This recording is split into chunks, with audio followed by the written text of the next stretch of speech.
Hunter Moore interviewing Warren P. Senteney. It is October the 25th of 2007 at 11. I got it. Oh, 1:11. Okay. at 1:11 p.m. Keep going. Okay. Let's start off with the first question here. What is your full name? Warren P. Senteney, Page. Were you named after anyone? Yes, I was. Who was it? I was named after W.P. Downing, the international dealer in Wiener. Was he of any relation to you? No, my mother was a maid at that time, and Mr. Downing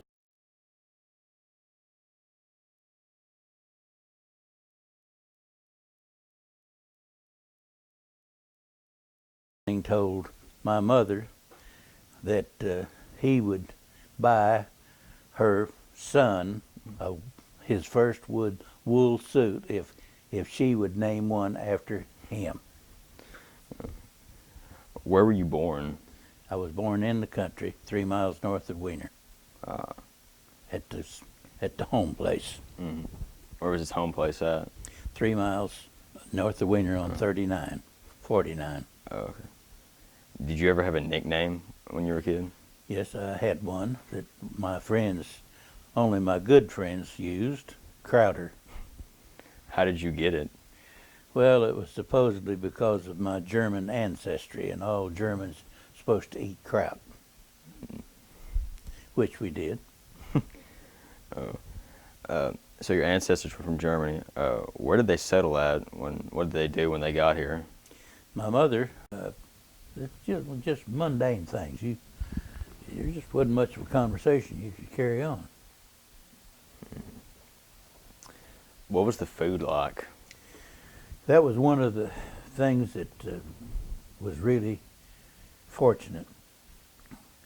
Our group, after we were formed, we spent almost 4 years together, this one outfit, which we had good cooks to begin with, and we kept good cooks. And after we got into Germany, into France, we really had a good happening. One of the first things that we did was fell heir to a truckload of German sugar. There was their government GI sugar, and we had a pastry cook that could really make the pastry. Just mundane things. There just wasn't much of a conversation you could carry on. What was the food like? That was one of the things that was really fortunate. Our group, after we were formed, we spent almost 4 years together, this one outfit, which we had good cooks to begin with, and we kept good cooks. And after we got into Germany, into France, we really had a good happening. One of the first things that we did was fell heir to a truckload of German sugar. There was their government GI sugar, and we had a pastry cook that could really make the pastry. Just mundane things. There just wasn't much of a conversation you could carry on. What was the food like? That was one of the things that was really fortunate. Our group, after we were formed, we spent almost 4 years together, this one outfit, which we had good cooks to begin with, and we kept good cooks. And after we got into Germany, into France, we really had a good happening. One of the first things that we did was fell heir to a truckload of German sugar. There was their government GI sugar, And we had a pastry cook that could really make the pastry. It's just mundane things. There just wasn't much of a conversation you could carry on. What was the food like? That was one of the things that was really fortunate. Our group, after we were formed, we spent almost 4 years together, this one outfit, which we had good cooks to begin with, and we kept good cooks. And after we got into Germany, France, we really had a good happening. One of the first things that we did was fell heir to a truckload of German sugar. There was their government GI sugar, and we had a pastry cook that could really make the pastry. First settled in Kansas, Herndon, Herdon, Herndon, Kansas, and then they spent. Grandma and Grandpa Schisler spent some 2 or 3 years in Kansas, and Kansas was in a drought at that time, so they re-migrated to Weiner, Arkansas.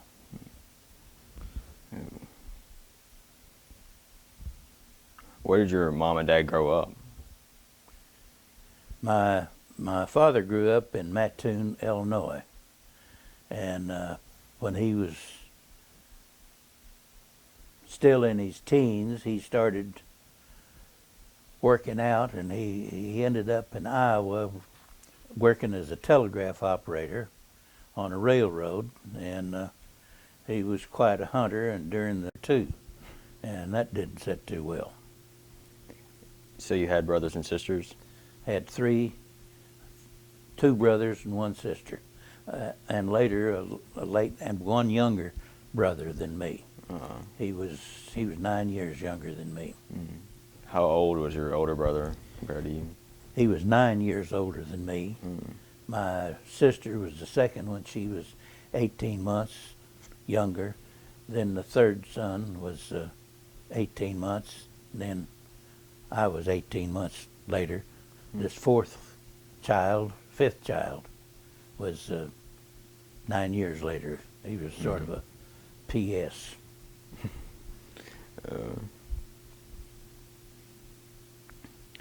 What were some important things you've learned from your parents? Well, when you were told to do something, it was generally in your best interest to do it. Dad wasn't a harsh man, but he expected to be minded, and he got your attention whenever he did amend your problems. I can number the whippings that I got from him on both hands, and that was, and tell you what each one was for, even today. Can you name a few? Well, one of them was the wood better be in before dark. If it wasn't, you went after dark and got it. Mm. The cow had to be milked. You washed the cow's udder before you milked, and you fed the cow, and all of these were done within a time period. Mm-hmm. The cow wanted to be milked at a certain time. The wood wanted to be got in before dark. Mm-hmm. There was restrictions on it. Mm. How did your family celebrate Thanksgiving? Very much so. How so? Oh, there was a table that wouldn't hold all of the food when Mom got through putting it on, and it was all good. Mm. An odd thing, I don't recall ever having a turkey, though. Mm. It was always some kind of wild game that we had, or one of the old roosters that was past his prime, or a goose. Mm. Actually, I think we had more geese for Thanksgiving dinner than we did turkey. So it was a pretty big family get-together. It was. It was. And generally, there would be some other part of the family that would join us. The family was quite cooperative. I had an uncle that had 2 children, and his wife, and my grandmother, my father.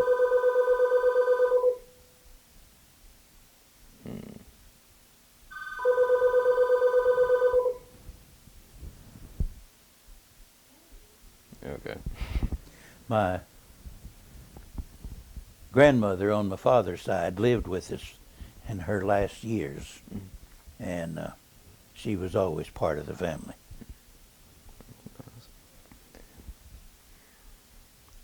What do you remember doing on Halloween at any time? Well, to celebrate Halloween, if you lived in the country, you had to come to town. Mm-hmm. And there was generally some of the kids your size, your age, that you buddied up with. Mm-hmm. And there was different kind of meannesses that you could get into. One of the standard Halloween tricks in my day was turning the old outdoor privies over. And that kind of graduated up because the people all knew this was going to happen, and each time they substantially reinforced them till they were harder to turn over. So the older boys got the privilege of turning them over and you had to kind of grow up to size before you could get into it.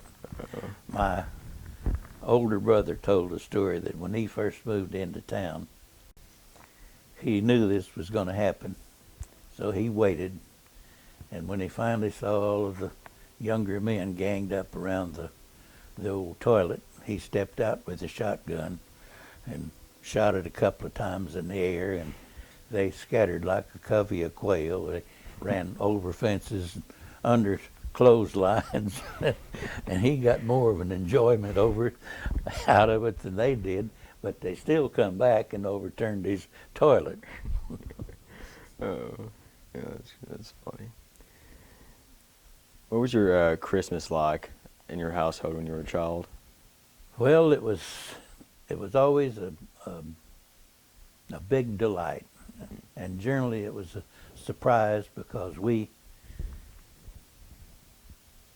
got things that we needed more than toys, but there would be a toy in there. I think my biggest Christmas that I can remember was, and I'm not for sure how old I was, maybe 8 or 9 or 10, that I received a .22 rifle and a carton of shells. And that was high on the hog when you had a .22 of your own. Now, there wasn't too many things that didn't get shot at, except cattle and chickens and such.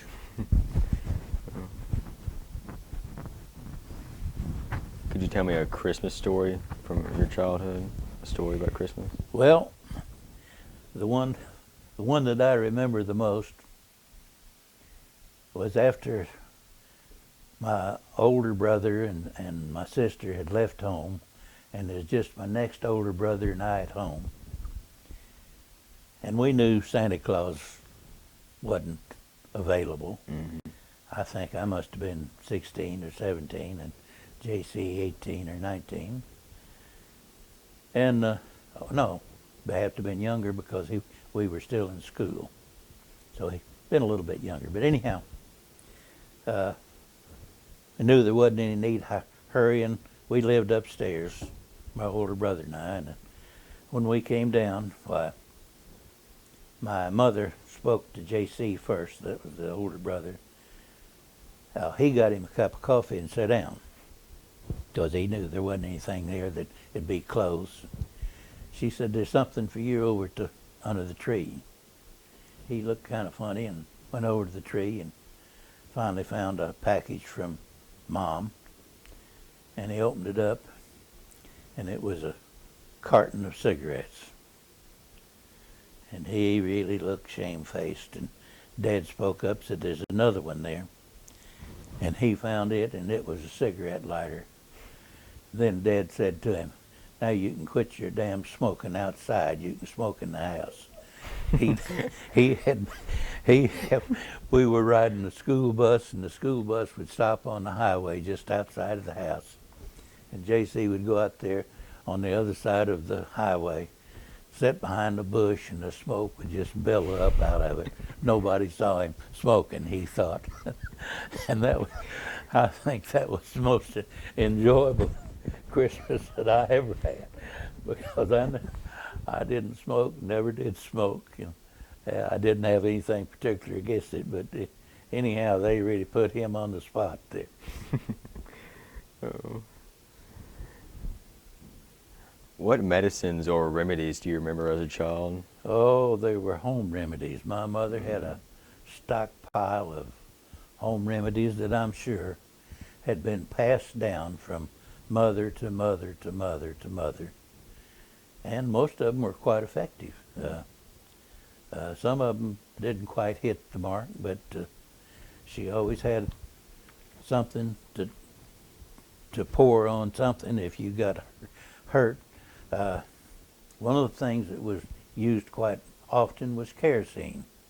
You put that on a burn, you make a bandage of it and put it on a wasp sting. That Vicks salve was quite prevalent then. And Lord, if you sniffed once, you got a can full of Vicks stuffed up your nose right quick. And there was a thing called anfogestine. I think that was a store-bought remedy, but it was really effective on boils. When we were young, we had a lot of boils, and they were really painful. Very seldom did anybody ever go to a doctor with them, but whenever they came on, you had a sore that was going to be sore for a week or so or longer, and this anfogestine, she'd make a poultice of the thing and tie a rag around it to hold it on. Another thing that was used was bacon fat, the fattest part of bacon. That would ease your pain somehow or other. Whether it didn't matter whether it worked or not, you got it. And it seemed to help. And actually, kind of like an aspirin, the doctor says, take an aspirin, come back in 2 weeks. Well, in 2 weeks you're not going to have a headache, so it worked. Can you remember a time where someone else in your family was very sick or hurt? Yes.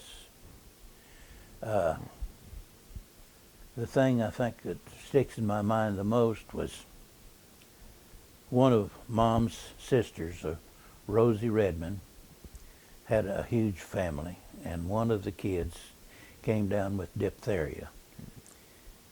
And they knew then, that this was back in the early 30s, they knew then that diphtheria was contagious.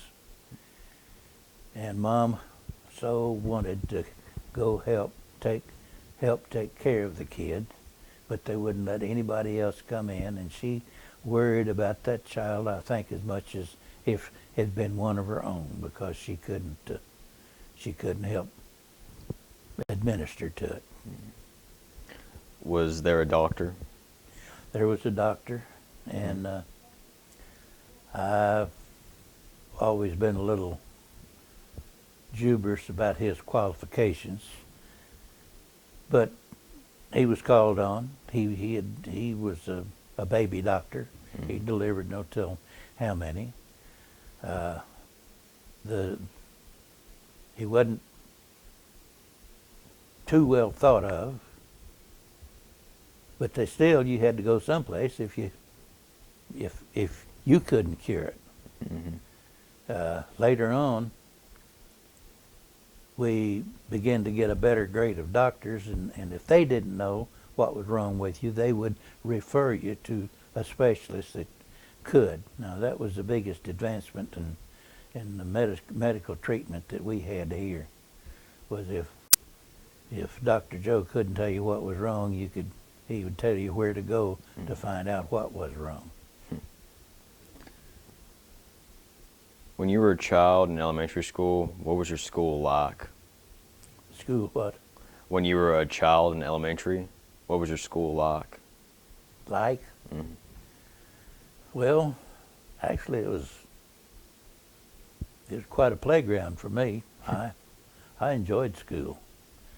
That was a break from the farm duties, and all my friends were there, and I could have studied a little bit harder if hadn't had so many friends, maybe. But the girls were kind to me. They would help pick up on some subjects that I might be weak on. Can you think of a story you could tell me about something that happened at school? Yes. When we got a new principal and his wife, when they showed up, we immediately tagged them as the old man and the old lady. They were 32 years old. And Mrs. Fulbright was one of the biggest influences on my life, one of them. And she liked me, and she tried to get me to study, but and she was strict. Now she got almost as many paddlings in on me as Dad did, and she could swing a mean paddle. I mean, it raised a whelp on you. But she graduated me from the 11th grade to the 12th on consideration that I do better in math. Mm. And then she graduated me from the 12th grade on consideration that I never try to get a job that used math as a background. And I'm still deficient in math. There was another little thing that was kind of exemplary of her. The library was one room separated from the study hall. And I was in the library sitting by a window reading. I doubt if I was studying, but I was chewing tobacco and I was spitting out the window quietly. And suddenly Ms. Fulbright said, "Warren, come up here, I need to talk to you." So I went to her desk and she talked to me for, seemed like hours. And when she finally turned me loose, downstairs, I went to the bathroom and I upchucked everything I had. When I came back, I sat back down in the library, and she said, "Warren, come back up here." And I went up there and she said, "You were chewing tobacco, weren't you?" I said, "Yes, ma'am." She said, "I thought so."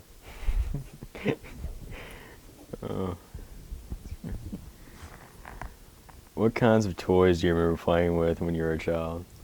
Toys, they were generally home devised. One that I remember was the wagon wheels were made out of wood, and they used iron rings to hold the hubs in place. And those iron rings were circles of iron that were about maybe 10 inches in diameter.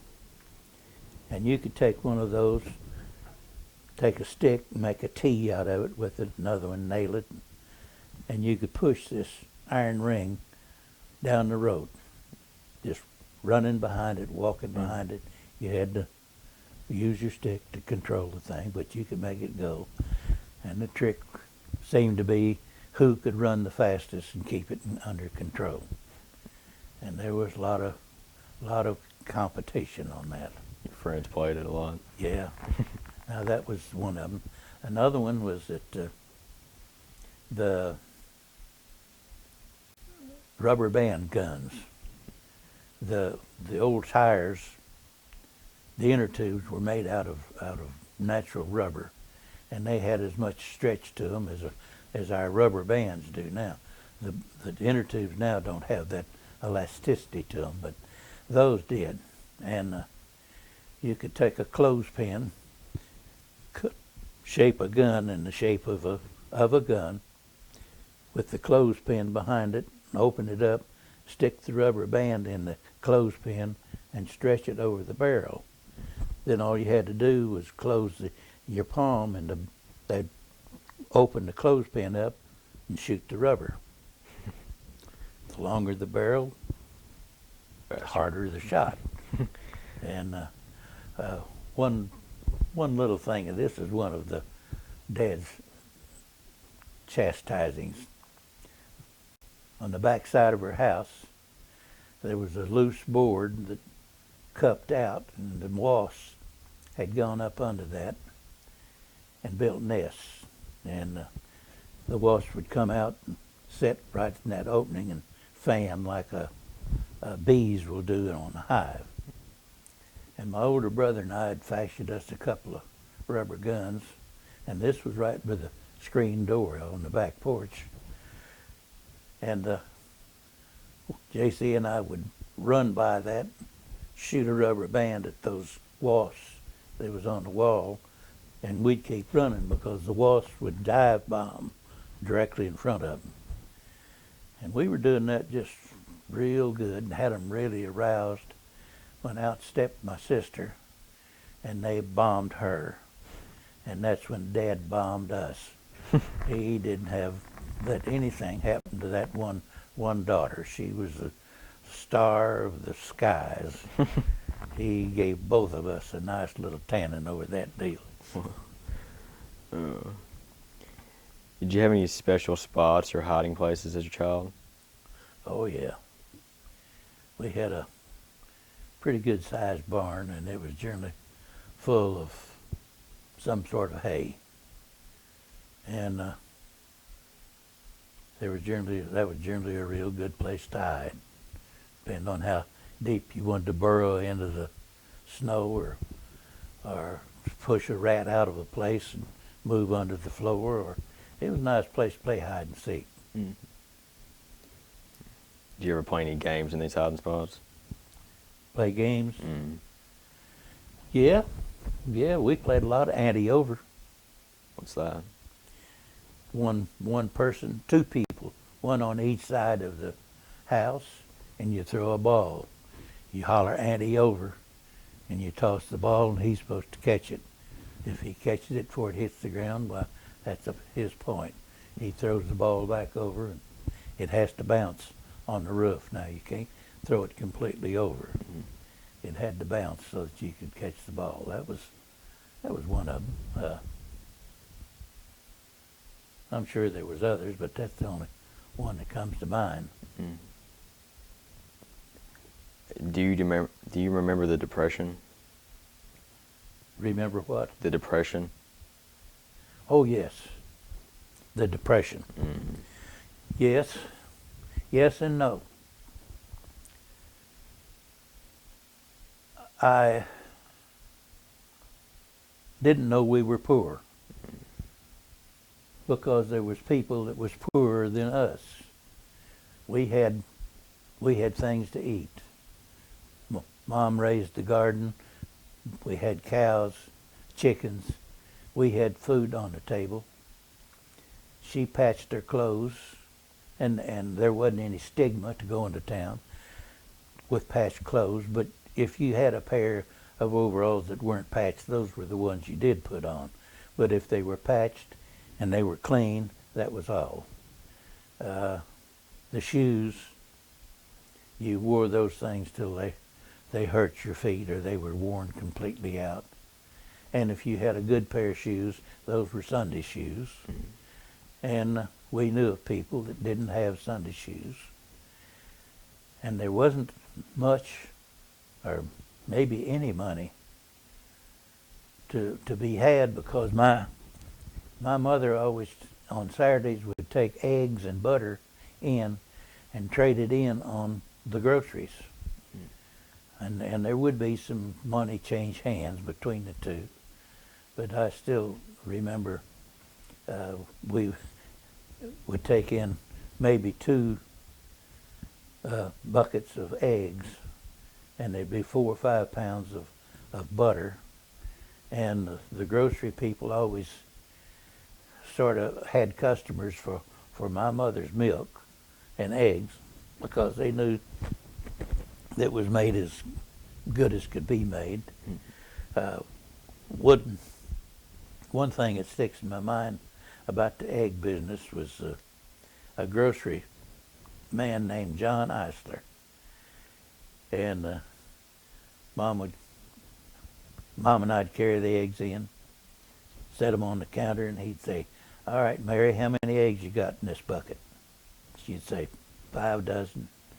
He'd put his hand on top of the bucket, had a box out here, turn the bucket over, and pull his hand out and lift the bucket up off of it, rather than count them out. And Mom would scream every time, "John, you're going to break my eggs." He said, "They're my eggs. I can break them if I want to." Never did see him break an egg. Wow. Do you remember hearing any stories about Joe Bruner? Joe Burns? Joe Bruner? Yes. Yes, and that's all they were hearsay. My mother might have been old enough. She was a kid when this Joe Bruner business was going on, so maybe I imagine most of what she heard was hearsay too. But he's supposed to have been a mean old cuss, and he's supposed to have killed somebody, and he's supposed to have been mean to his kids, and he was a booger man. Mm-hmm. Old Joe Bruner get a hold of you if don't straighten up. Do you remember hearing any stories about him specifically? Yeah, but I can't remember in detail what they were. Some people have mentioned a clan in Wiener, the Wiener area, years ago. Yeah. That dealt with matters such as chickens and thieves and like chicken thieves and everything. Do you remember anything about the clan? The clan? Mm-hmm. Yes. One story that I know that I would accept as the truth, because the man that told it to me was a fine man, and I would believe him. And he told me the story that there was a fellow that had a lot of children, was mean to his wife and mean to the kids. And he had evidently gotten drunk and beat up on everybody, and the clan got together, and they dressed up, and they went out to his house, and they called him out and told him that if that ever happened again, he was in for some rough treatment. Mm-hmm. And he said the man never did do it again. Mm-hmm. So, but now that's as near as I can come to knowing anything about the Ku Klux Klan now. Mm-hmm. Now I want to ask you about your social life when you were a teenager. What was the most fun and wildest thing you've ever done with your friends? What now? What were the wildest things you ever did with your friends when you were a teenager? I was a good child. I didn't mix up in anything like that. I can't remember anything that I want to talk about now. I'll just be honest. Keep thinking. Oh golly, that's irrelevant. Oh. Do you remember Grundon's? Very much so. Can you tell me about it? Well, it was the only place within eternity to go here in Wiener. You could hitchhike to it. Mm. You could even walk if you were so inclined. And you were always going to find some friends there, and if you didn't find friends, the water was deep enough to swim in, dive in, and maybe a little muddy once in a while, maybe a snake once in a while. But the only other places we had to swim was in a rice pool, and that rice water, when it came out of a well, was too cold to swim in. And Grundon's always had radiant heated water there. Occasionally, they would have to start the well in there to clear the water up. It'd be a lot of people swimming in the muddy, and they'd turn the water, the well water in there, and that'd cool things off right quick. But yeah, that was the place to go. He had 4th of July picnics up there that I think I'd be safe in saying there'd be 400 and 500 people. That's a bunch of people for this area in that period of time.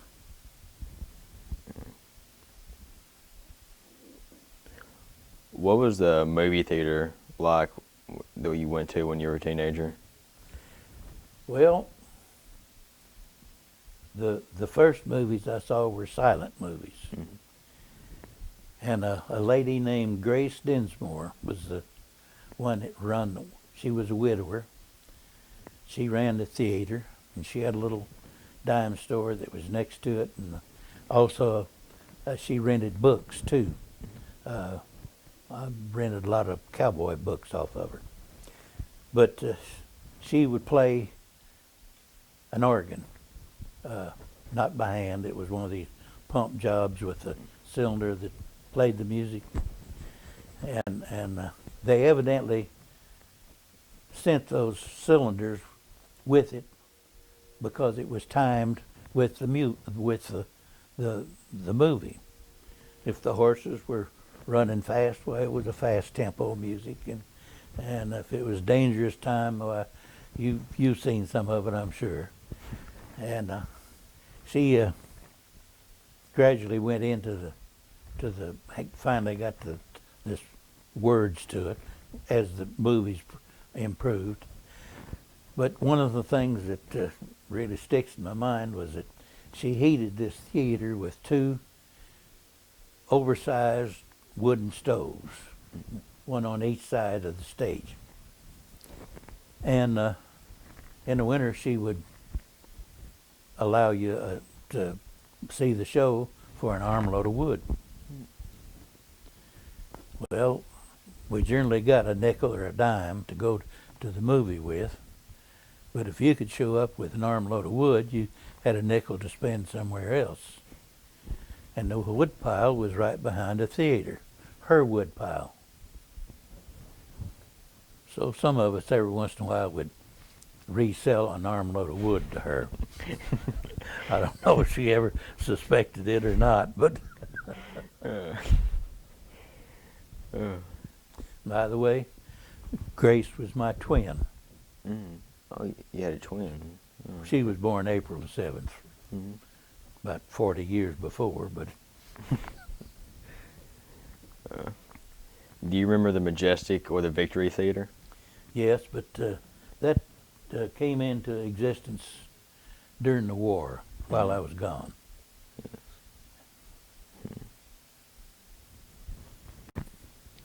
Years ago, there was a Wiener band, many of whom purchased musical instruments from Mr. Applegate. Do you know anything about that? Not a thing, except I knew some of the guys that played in the band later, and they didn't have any more music ability than a jackass out there. I've never understood how they could have played music, but they were in the band, and I often thought, well, I knew them. Some of them were illiterate. They couldn't even read. So how could you make a band out of people like that? But they evidently did. Tell me about something that has been passed down through the generations of your family, other than photographs, that means a lot to you.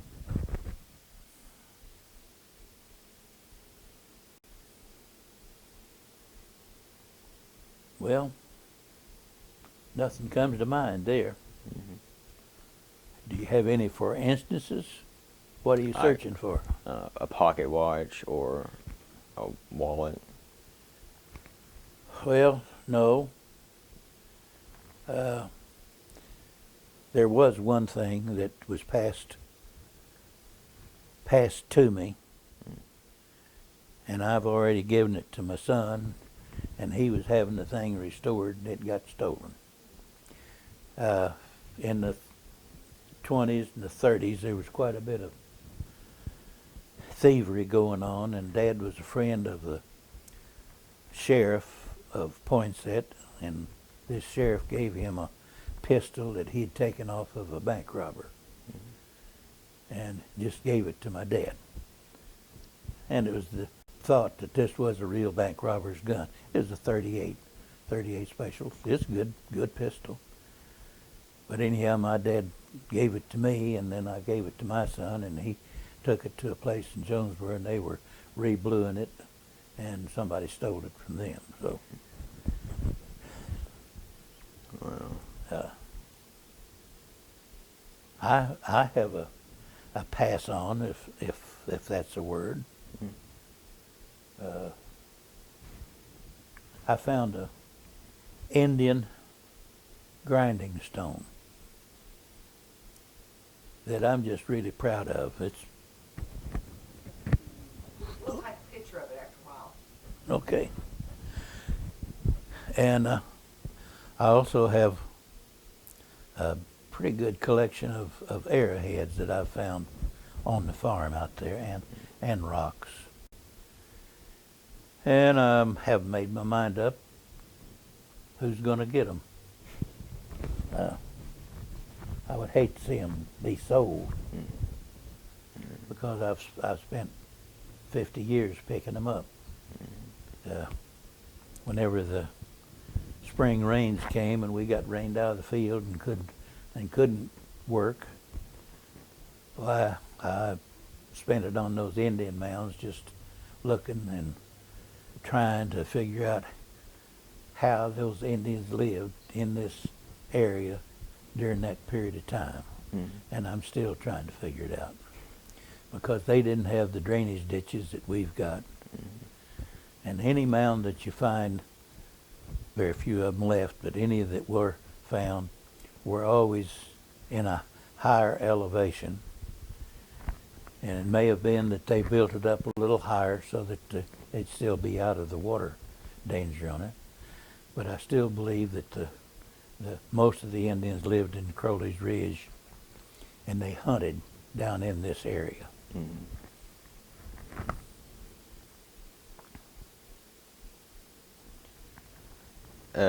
Tell me what you remember about the businesses that were in Weiner when you were young. Well, it was quite a little community. There was D. Good store, Fowler's store, there was 3 or 4 stores generally in Weiner. There was 2 service stations, 1 barber. At one time we had a drugstore, which I don't remember. It burnt before I was available to it, and never replaced. But of all the churches here to fit any belief that you might want was here, except the Jewish. I don't know how come we missed that one.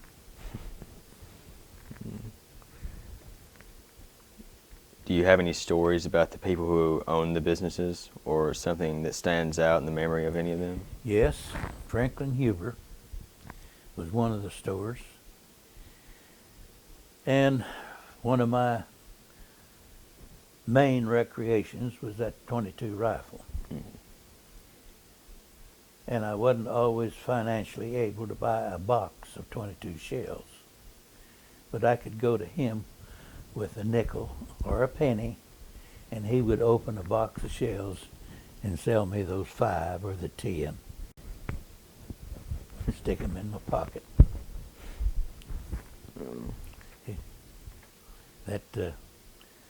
I've often wondered how he got rid of what was left in the box because, you know, a box of shells will scatter. Yeah. How do you count the rest of them out? He was really doing you a favor to do that now. Mm-hmm. Do you have any other memories about any stores? Yeah, he would also, he had catalogs of suits, jewelry, guns that he could order for you. And the only other way you could do it was go to Jonesboro to get a suit or a gun. But that's it, I guess. Mm-hmm.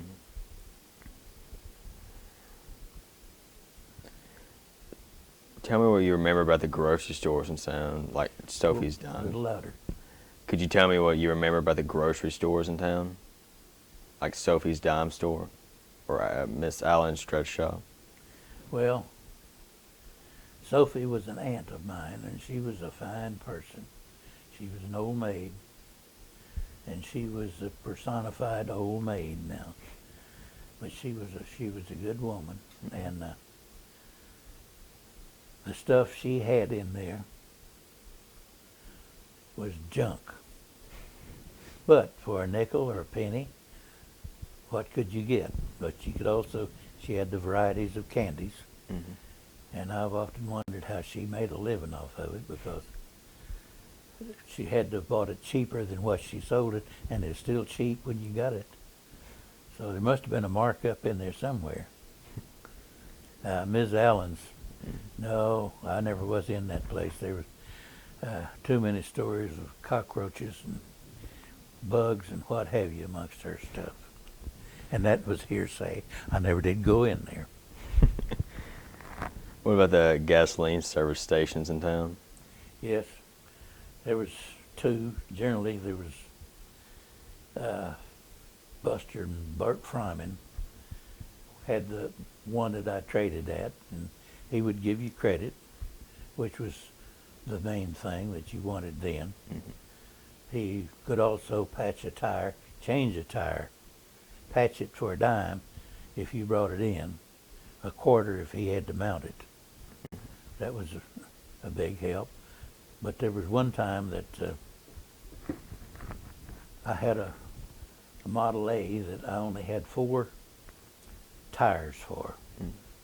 Never did get enough money to buy a 5th one for a spare tire, and I used one of the old iron rims as a spare. And there was one time that I was out in a distant town and having flats and run completely out of 20 cents to get them fixed, and had to come home some 15 miles on an iron rim. I know I woke up, and that was on a gravel road.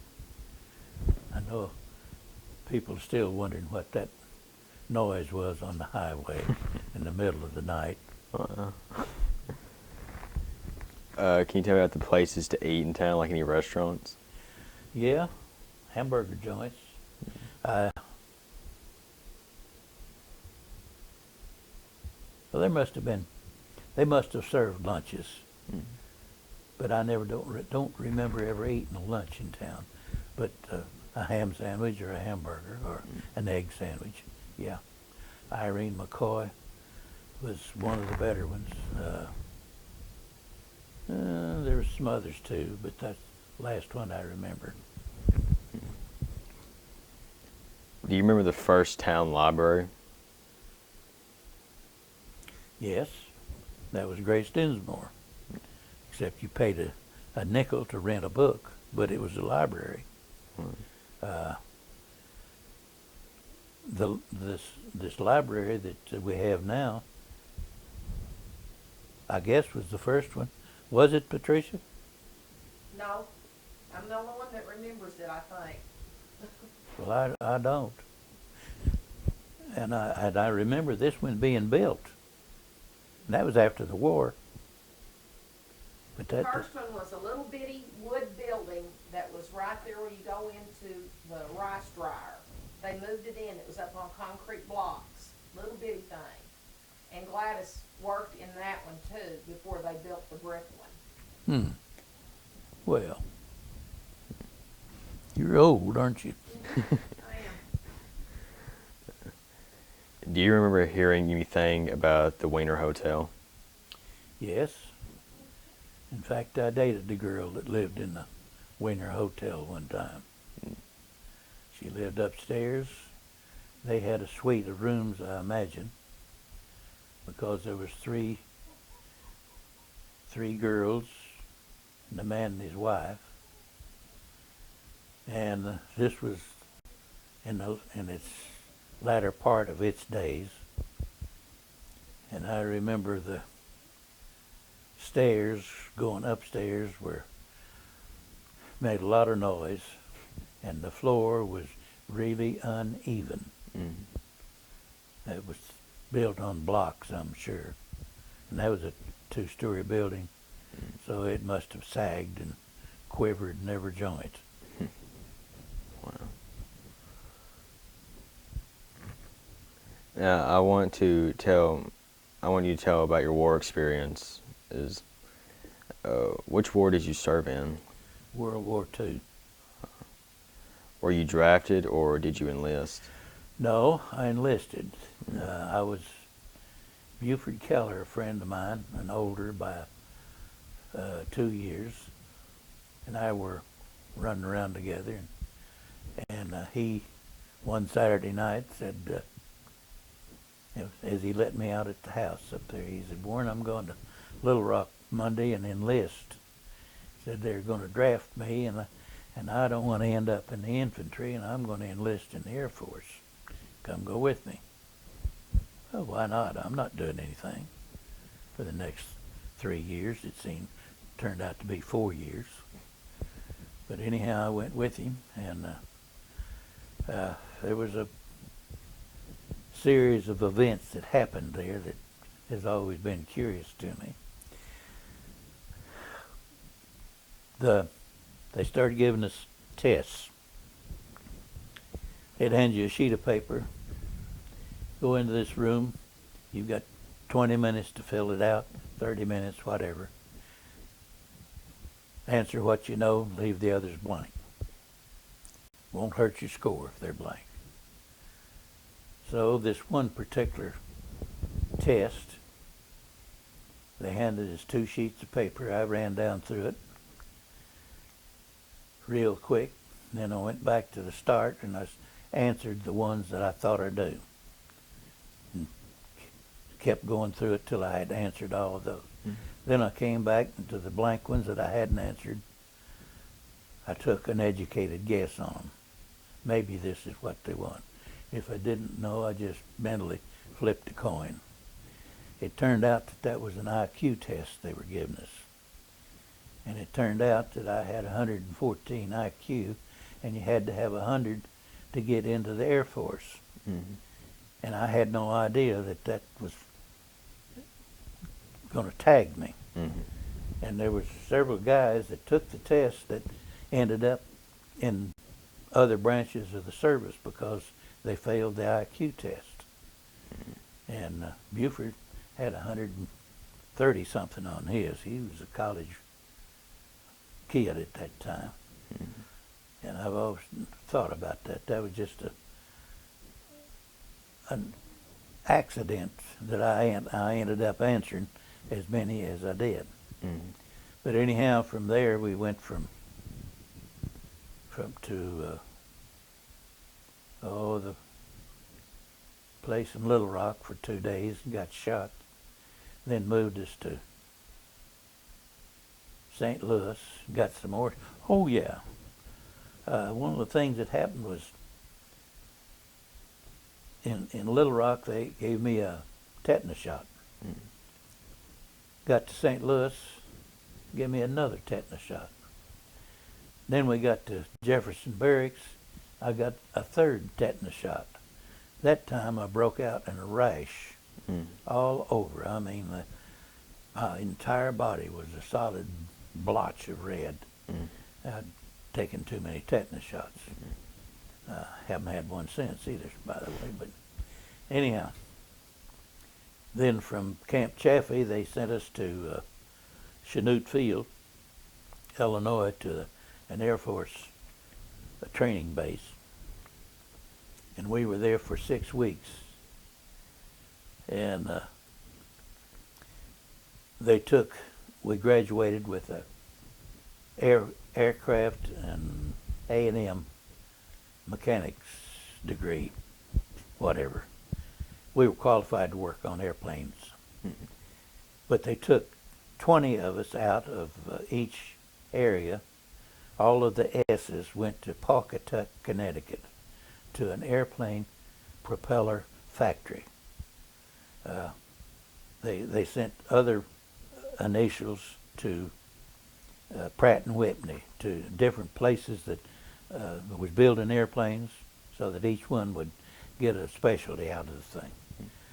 So we were sent to Pawcatuck, Connecticut, to a factory that were making Hamilton Standard propellers.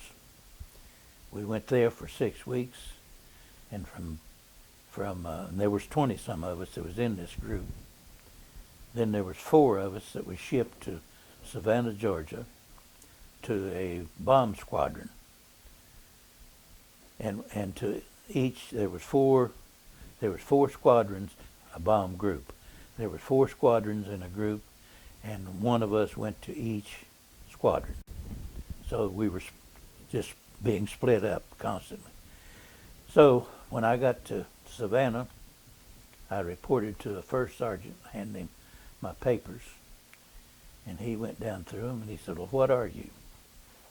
I said, "Well, soldier. What else? I'm here." "No," he said, "what's your specification number?" I said, "Well, I have no idea what it is." He said, "What schools have you been to?" And I said, "Well, went to the aircraft mechanic school and the propeller school." He said, "You're a propeller specialist. Your specification number is 687. You're a specialist. Take your stuff to the barracks, go eat dinner, and go to the line down there. They're waiting on you." Now here I'd been in the service 3 months, and they're waiting on me. I did all of these things, found the barracks, and we had no instructions on what to do in an air base.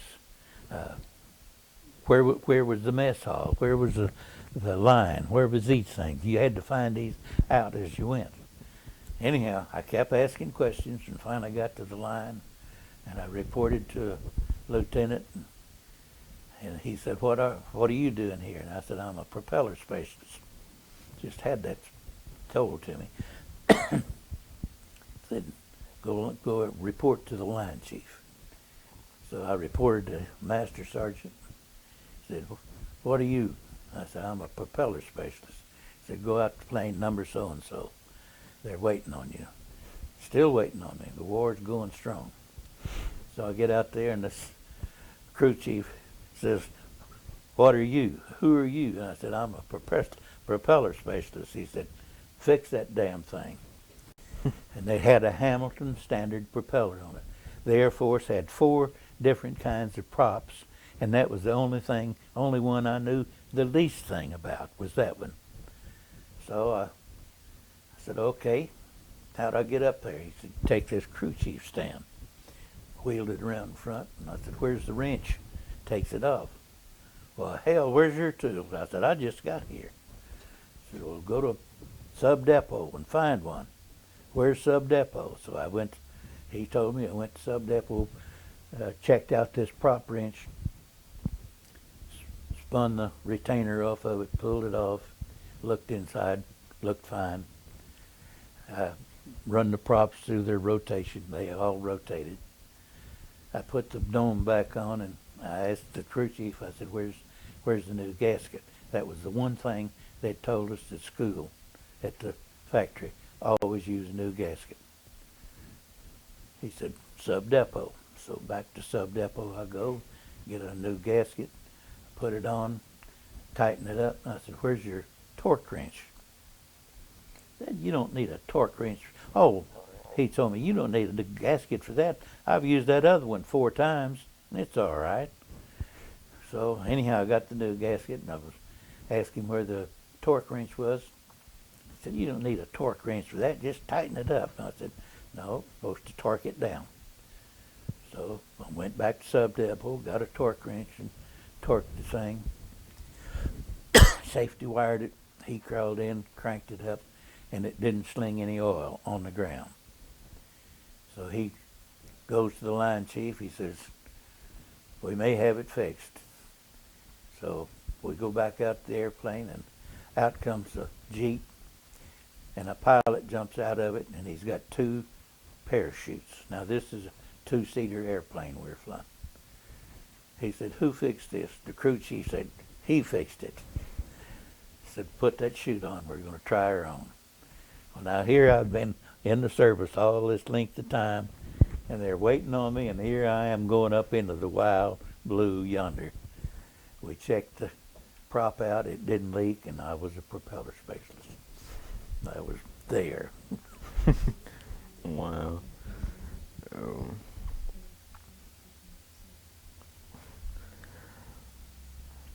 What were you doing before you entered the military? I was a farmhand. Mm-hmm.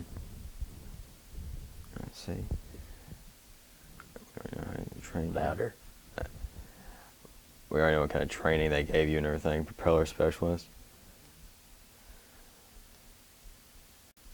Did you ever see combat? Yes and no. We were strafed a couple of times, but to actually being shot at, no. Mm-hmm. We were bombed a couple of times, but no combat. Mm-hmm. Not those boys that had to walk through it, carry a gun, get shot at. No. Mm-hmm. Nope. Tell me a couple of your most memorable experience from the war. Well, after we got to England,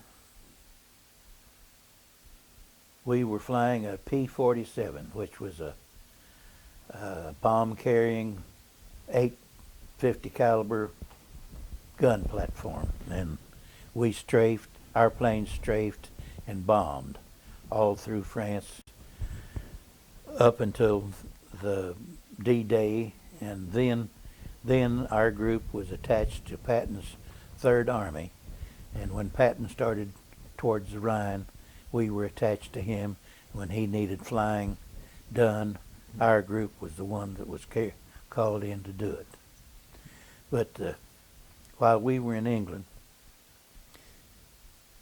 the buzz bombs were in style, and those things had a distinctive sound. They putted, a little burst of speed and then another burst of speed and a blank, just you put, except that's not quite the sound they made. But you always wondered, is this the last putt? Because then they were going to come in. And we were in direct line from Germany, and they were heading for London. And those things was coming over us pretty regular. And our bivouac, where we were set up, was on the edge of a huge gravel pit that had all of our ordnance stored in, which was the bombs. Also, there was some poison gas bombs that we held in stock in case the Germans started using poison gas. We also had it. We didn't know this till some time later. But our tents was up on the level ground, and here's the huge barrel pit out there. And it would have made quite a little roar if one of those things had dropped in there amongst the other live ammunition. Mm-hmm. That was kind of memorable. There was one time that one of those babies did cut off, and we'd gotten kind of complacent about the thing. You would hear a siren way off in the distance, barely could hear it. Then as it got closer, the next one, a little bit louder, a little bit louder, till finally yours went off. It was time to go, hit the foxhole. And we had hit this one, and they were shooting at the thing, the anti-aircraft guns. And our tent, we had all bought bicycles. It was, you either walked or rode a bicycle in England, and you could buy a bicycle reasonably cheap. So we had bicycles, and we'd leaned them up against the outside of the tent. Well, when that last siren went off, we dashed out of the tent, around the corner of it to the foxhole that was between the two tents. The first one out flipped a bicycle over, and the rest of them had to run over that bicycle to get to the hole. And they dived into the foxhole, and the guns was going off, and there was shrapnel coming down. One of the next door tents, a guy, when he got back in his bunk, in his cot, felt draft, and he finally looked, and there was a hole about that big around, not around, sliced down through it and buried in the ground. A piece of that gun shrapnel had come down through him. Wow. Down, not through him, through the cot. But our tent, there was two of the guys, when they got back in bed, felt blood, and they finally turned the flashlight on and looked, and their toes had been torn loose where they'd run over that bicycle. And they laid there and hollered for Corbin. We're wounded. We're going to get a Purple Heart and go home. They got Band-Aids. That was all they got. And orders to park the bicycle somewhere else next time. There was another time. We were in France when this one happened. And we were living in foxholes in a perimeter of an apple orchard. And you've heard them speak of the hedgerows. Well, this thing had a hedgerow that a tank couldn't drive through. It was really thick. And the Germans had been there first, and they had dug foxholes out around the perimeter underneath this shade of the bushes. And nice camouflage. So when we got to this place, they were building our airstrip.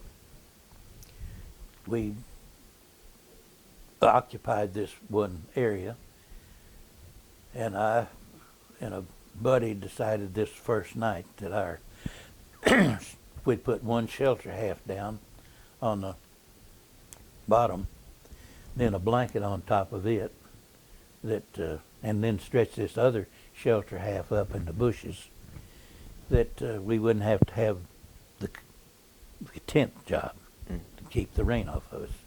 Well, that was a bad idea, because the rain would hit those bushes and it'd just splatter in on you, and it started raining. So we had to tear our bunk up into dark now and redo things. And at this period, the Americans had cut St. Lo off from the rest of France, and the Germans that were in that area were infiltrating through our area trying to get back to the German lines. And there was some shooting going on at that time. Well, none of them bothered us. We didn't see them, didn't shoot at anybody. We had guard duty all the time. But the next day, Clutter and I were writing and doing our duties. Our airplanes hadn't arrived from France yet, from England. I was sitting up on the edge of the foxhole, just had a haircut. Clutter had cut my head, and it just looked practically like it looks right now. And I felt as exposed as a barrage balloon sitting up there with no hair on my head. And there was one hell of a boom on the other side of the fence row. And went on for about 5 minutes, and I finally dived down into foxhole on top of Clutter, and he give me a cussing. He said, "Well, they quit shooting 10 minutes ago." What happened was there was a German plane coming over. That was an anti-aircraft gun. It was shooting up. I thought they were shooting down, but that was kind of memorial. I still remember the feeling of sitting up there being exposed. Mm-hmm. I want to change the tape. Hang on a second. No cussing. Yeah, we like cussing, don't we? Sure. I'm doing exceptionally You're well. doing okay. This is Hunter Moore interviewing Warren Senteney at the household of Warren Senteney. It is October 25th, 2007. I don't even know if I need a time. 2:27. At Been an hour. 2:27. How did you stay in touch with your family during the war? Yeah. They wrote me. Mm-hmm. Mom wrote practically every week. My wife wrote, I think, every day. Mm-hmm. And I think I managed to write at least once a week, if not a little oftener, but not near as much as I should have. But they had us under security.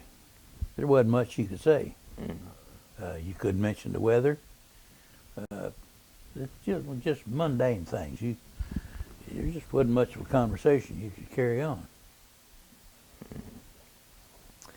What was the food like? That was one of the things that was really fortunate. Our group, after we were formed, we spent almost 4 years together, this one outfit, which we had good cooks to begin with, and we kept good cooks. And after we got into Germany, into France, we really had a good happening. One of the first things that we did was fell heir to a truckload of German sugar. There was their government GI sugar, and we had a pastry cook that could really make the pastry, and we had fine food all the way through, and we guarded that 10-ton of sugar like it was gold. On one trip, I was driving a truck pulling behind the truck that was pulling this trailer. We were going up a mountain that nothing on the side of the road. You could spit for a half mile downhill. And on a long convoy, they're never steady. They're always zigzagging. And you'd go about 30 feet and stop, 30 feet and stop, maybe a little longer. But the truck in front of me carrying this sugar, I noticed that whenever he would start up, his truck would just jerk and bounce. And occasionally when we were stopped, he would ease backwards. So I eased my truck up to the rear bumper on this trailer, and I stayed there all the way up till I got to the top of the hill, and we had a break later. And he came back and he told me, he said, "Senteney," he said, "you saved the sugar," because he said my clutch was about to go out, and next time it rolled backwards on me, I was going to jump out and let it go. But we kept the sugar. We had good food. Mm. That's good. Did you have plenty of supplies, like during the war? Did you have plenty of supplies during the war? Yeah. There was one period of time when our clothes salvage was bad. In fact, I was wearing a ragged pair of coveralls one day, and I came out on the line, and a lieutenant who was sort of a friend said, "Senteney, are those the best coveralls you got?" And I said, "Yes, sir." I said, "Can't you salvage them?" Which was turn them in and get new ones. I said, "No, sir. The man won't salvage them." He hollered at two other sergeants that was walking by and said, "Come over here." So they came over and he said, Senteney, stand at attention. And he told these others to take those coveralls off of him and don't unbutton them. So they just ripped them off of me. There I'm standing in my skivvies, and he hands me the what's left of them. He said, now take them to salvage and see if you can get a new pair. They gave me a new pair of coveralls. It's kind of a hard way to get them, but that's, as for food or other necessities, no, I don't remember of any shortages. I always thought the Air Force was special. Yeah. That's right. Was there something special you had or did for good luck? Is there anything you had or did for good luck during the war? For good luck? Mm-hmm. No. Do you have any photographs that were taken during the war? I did have some, but they have gotten out of my control, and I'm not for sure where they're at anymore. I have some. Yes. There's some on that desk, Warren. So how do I mention those? Well, you can just say that, well, that's just enough. We'll get them later. Okay. Were there times where you and the other soldiers did things to entertain yourselves? Yeah. We played quite a bit of cards. Mm-hmm. It wasn't always for money, because there wasn't always money, and I was sending all but $12 of my pay was coming home, so that just covered the bare necessities. One particular time though, we'd just gotten into France and got a payday, and I had borrowed off of some friends. I paid them back, and I had, I think, $4 left, and we started the card game. And these two guys, they were tent buddies, by the way. They were bad about bluffing you. Mm-hmm. I wasn't that good a player. But anyhow, they bluffed me out of two good pots, and finally they dealt me two pair. And I knew in my own mind that I was going to fill that up and get a full house, and this was going to be my pot. So we bet, and I told the guys, I said, this pot here is my money right here. If you two want to bet anything else, go ahead, but this is mine. So they bet a couple of times, and when we turned the cards over, I had the smallest hand there. One of them had a royal flush, a straight flush, and I had a full house. They weren't bluffing. Didn't play any cards after that.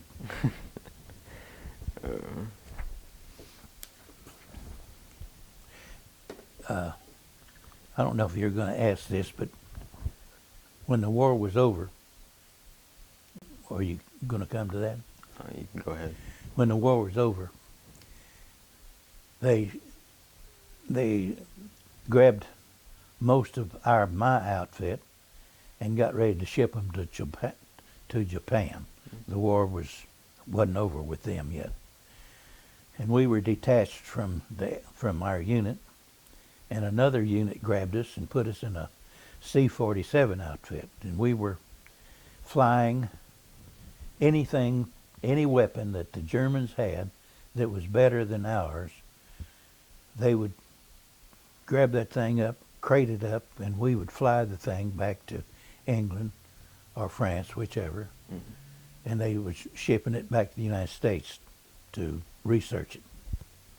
During that period of time, we took apart a German jet, an Me-262, which was a jet that if the Germans had gotten it into production earlier, would have maybe have changed the outlook of the war. But we took that thing apart, crated it up, and shipped it back to the United States. This last summer, a year ago, we were in Washington, D.C. and went to the Air Force Museum. And a guy was taking us around, showing us the things, the airplanes, and we came to this one.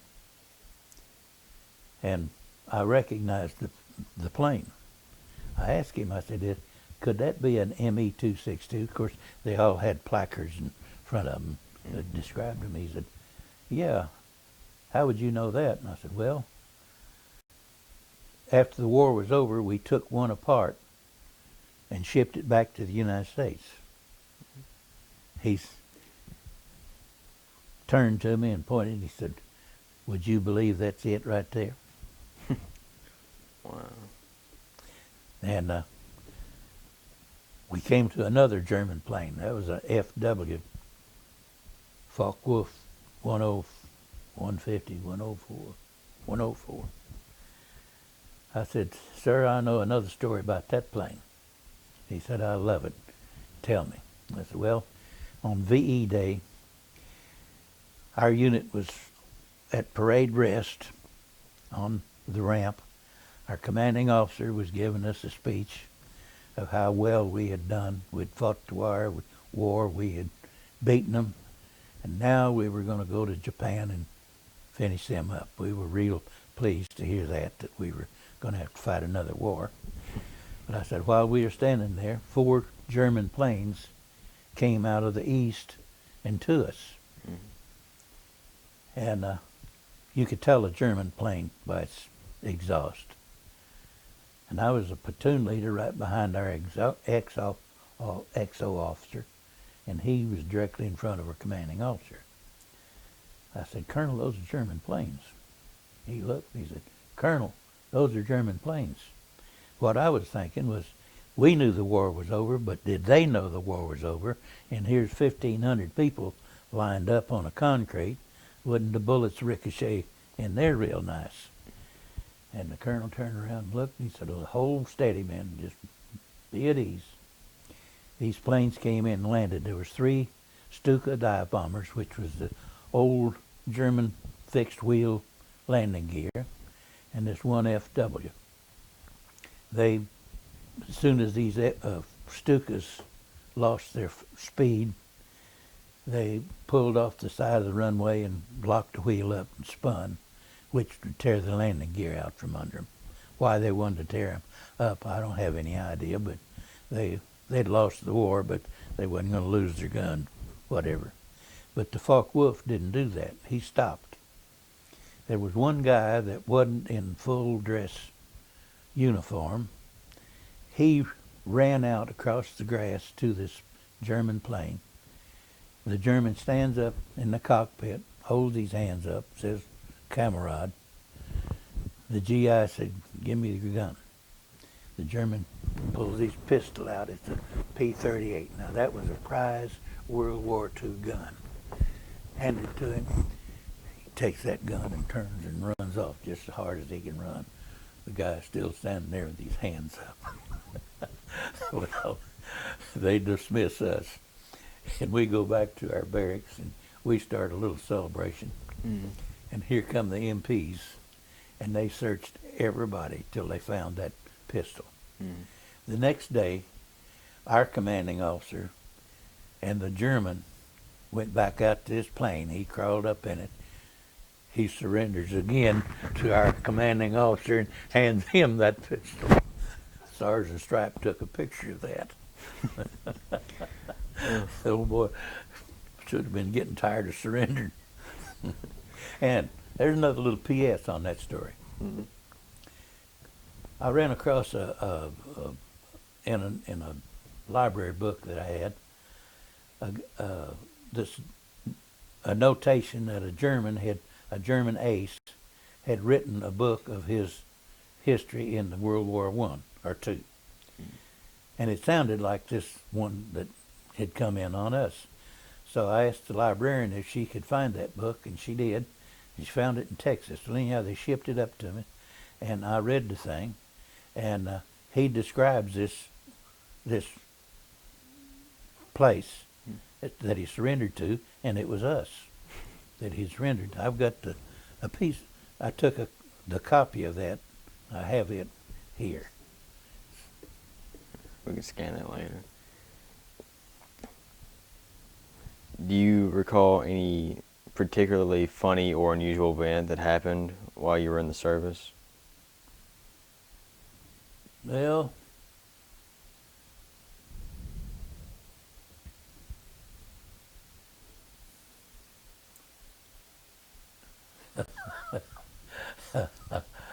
yeah, one in particular. This was on a Christmas Eve, and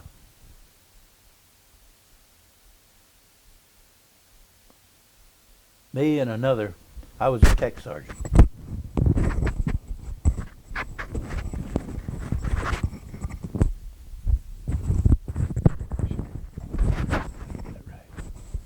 Yeah, it should be all right.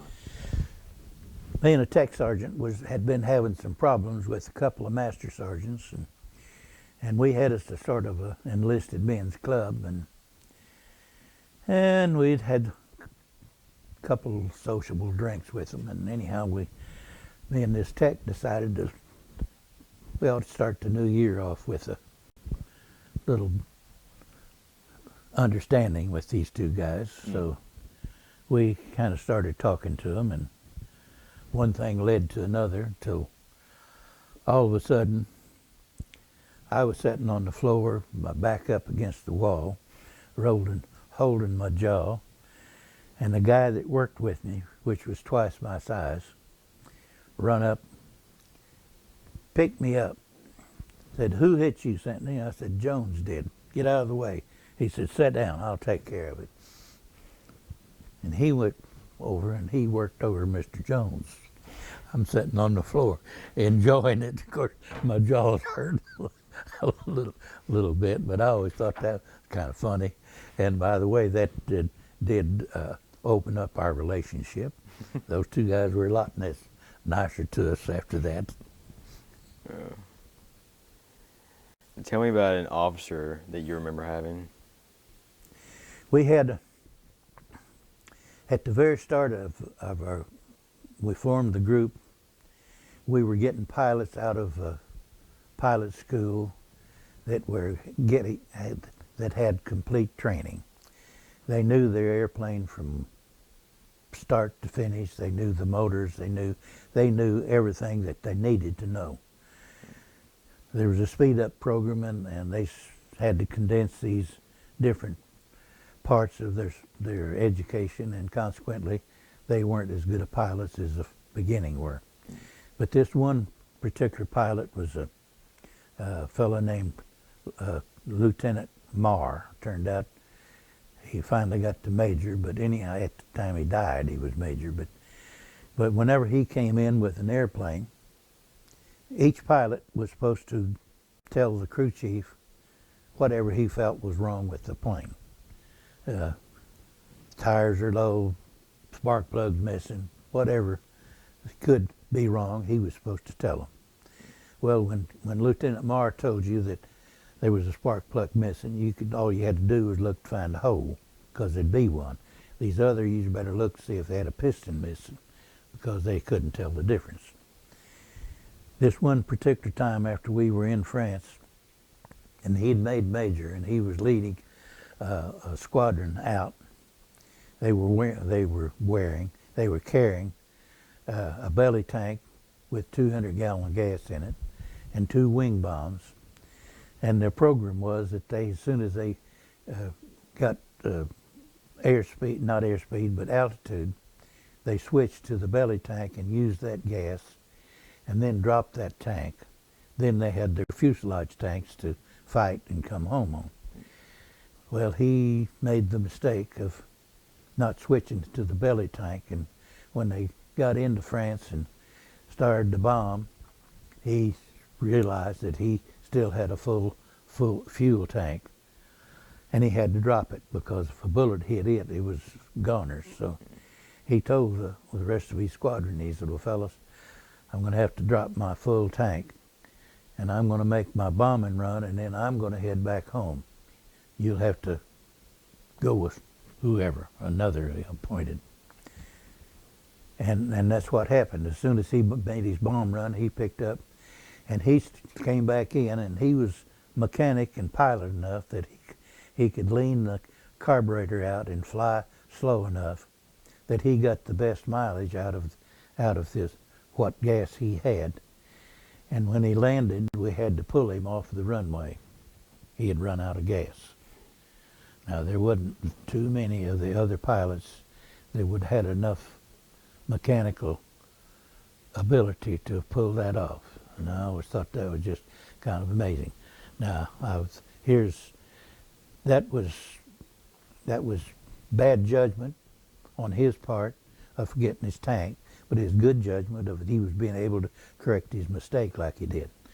But here was one that here's the story that there was another hand involved in this.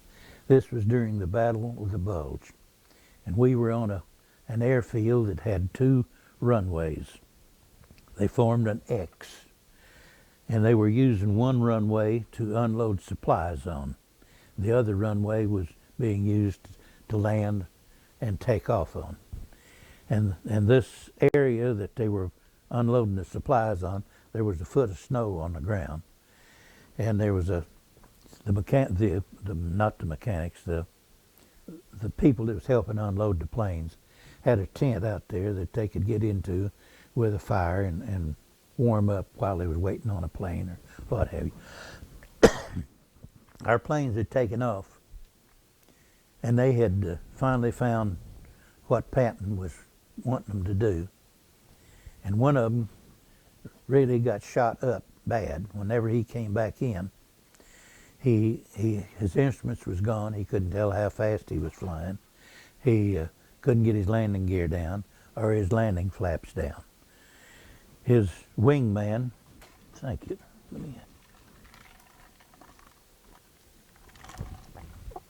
His wingman came in with him. He had a radio giving him his airspeed. And they landed parallel to this runway that they were unloading stuff on in the snow.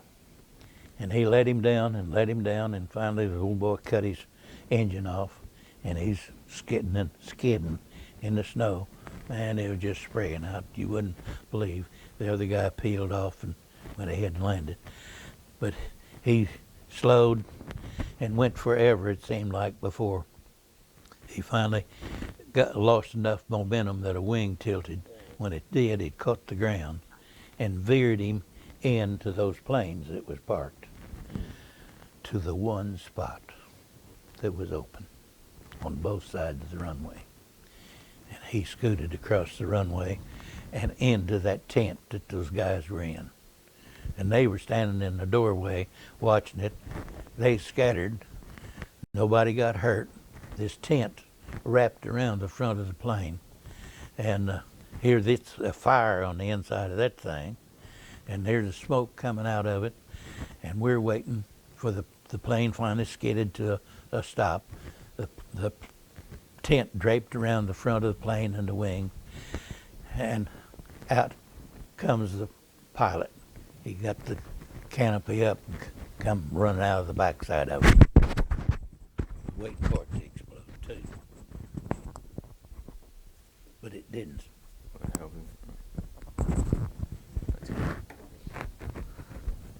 That was one miracle if I saw one. Wow. Did you make any close friendships in the service? Several of them, but one in particular. It's an old boy from Iowa that was 4 years older than me. Farm boy. The rest of our outfit was made up of Yankees. Most of them were Italian, fast talkers, rude, impolite, worthless as far as I'm concerned. And they picked on old Clutter all the time because he walked like he had learned to walk behind a walking plow. Clomp, clomp, clomp. He had a laugh on him like a immature donkey, odd laugh. But he was sharp as a tack, and whenever they'd insult him, he would come back with something that'd just burn him to a crisp.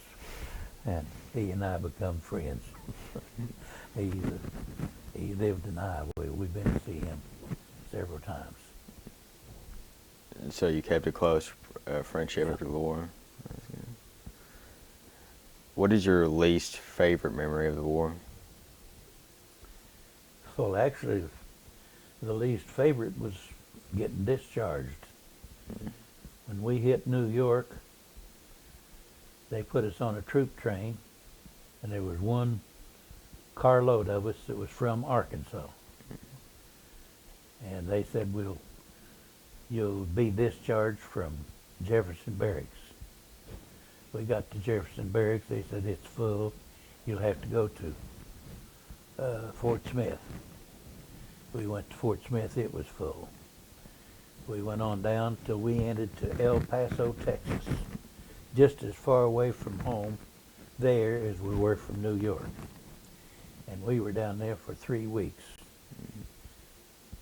And they were doing everything they could. And finally, we were raising such Cain about it that they marched us all into a huge theater there, and a 2-star general stood up in front of us and gave us a little talk about they were doing all they could do.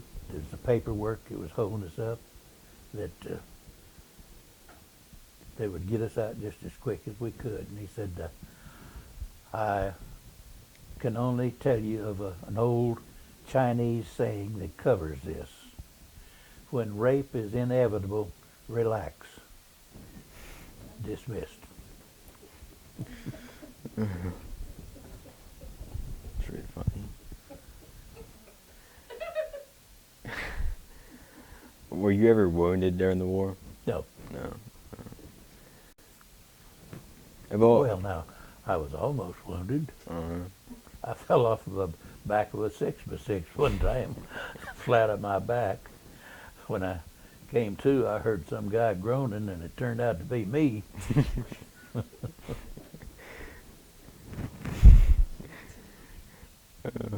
Of all your experiences during the war, what is the one you will never forget?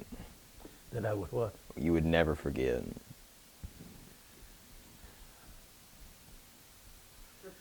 Well, really, I think seeing that plane come in and go through the only place it could have, because that was a sign of a solid line of transport planes on each side that was full of everything that the Battle of the Bulge people were needing. And it was critical. And it could have been one monstrous fire there right quick. Where were you on December 7th, 1941, Pearl Harbor? I was in Jefferson Barracks in the top bay of a 2-story area. And our bay chief was a corporal. Now, I'd been in the service, I don't know, a week maybe. And up comes a little corporal that we'd been saying sir and yes sir and saluting and what have you. Comes running up the stairs, man. He was really clipping it off, and into a bay room. The bay chiefs always had rooms separate. And he goes to his foot locker and he starts throwing stuff out of it. And finally somebody goes to the door and said, "Corporal, what's happening?" He said, Japan has declared, we've declared war on Japan, or we're at war with Japan. And he finally come up out of that foot locker with his .45 and one of these old World War I dishpan hats. We were at war. And they stood us all out in the street, and they gave us the particulars on what they knew about it, and called off guard duty. And we started marching guard duty all through Jefferson Barracks, and we had a gun and no bullet because we were in Jefferson. That's St. Louis, Jefferson Barracks. So Mm-hmm. it'd been a while before the Japanese had got there. Yeah. Do you remember hearing about the atomic bombs being dropped on Japan? Yes, and couldn't understand it because we'd been handling bombs all through the war, and a 1,000-pounder was humongous, and nobody had any kind of an idea. Even the officers, if they didn't communicate to us, and we were on speaking terms with them. It just boggled our mind to think that a bomb that big could have been engineered, and it was. How'd you, what was your feeling about that? The bombs being dropped? Well,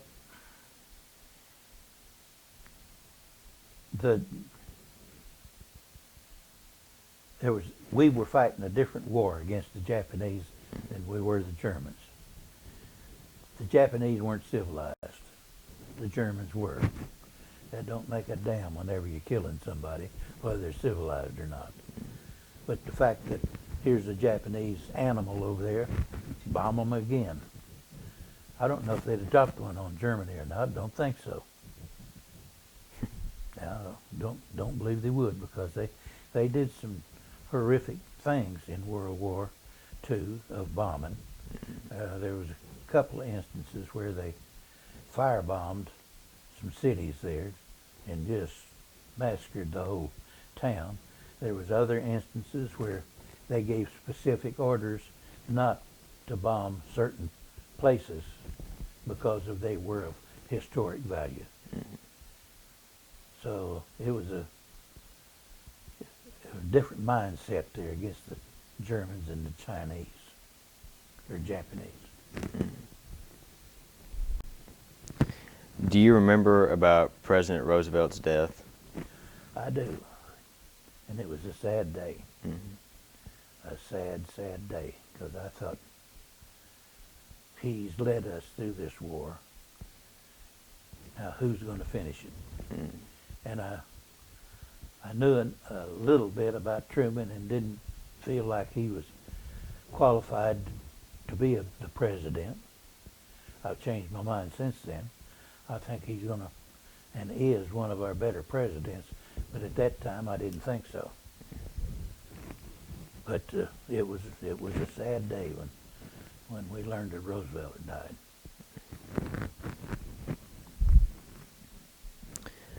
Do you recall the day your service ended? Ended? Mm-hmm. Yes, sir. Could you tell me about it? They finally handed us the papers. This is in El Paso. Mm-hmm. And you went to a certain area that they issued you your ribbons. I was entitled to several ribbons from the ETO area. And this was all in one pretty good sized room that you went from place to place, hand them the service record, and they handed you your ribbon. Mm-hmm. The last place was a desk, and there was a guy sitting there. He said, "Sergeant, how about signing over for another 3 years?" I said, "Sergeant, how about stepping out in the street for a fast 3 rounds?" He said, "No, thank you." I said, "No, thank you." That was, and they had issued me enough money that I went directly from there to the airport. Mm-hmm. And was on standby, but finally got an opening, and I flew from El Paso to Little Rock. I think they issued me $126 travel pay. When I got to Little Rock, it's 9, 10 o'clock. I finally find a bus that goes to Newport. I get to Newport, and I've still got a little bit of money left out of that. And I find a cab, and he brings me to Wiener. My wife had written me where we lived. And she had found this place after I'd gone into the service. And I knew where she lived. She had described it to me. I knew where it was. So cab lets me out in front of my house. He drives off. I knock on the door. This is 3 o'clock in the morning.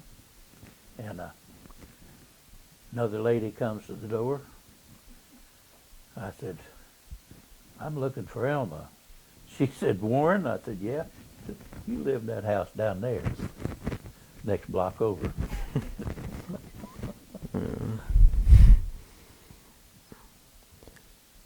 What did you do in the days and the weeks after returning from the war? Well, lived. Made renewed the old acquaintances.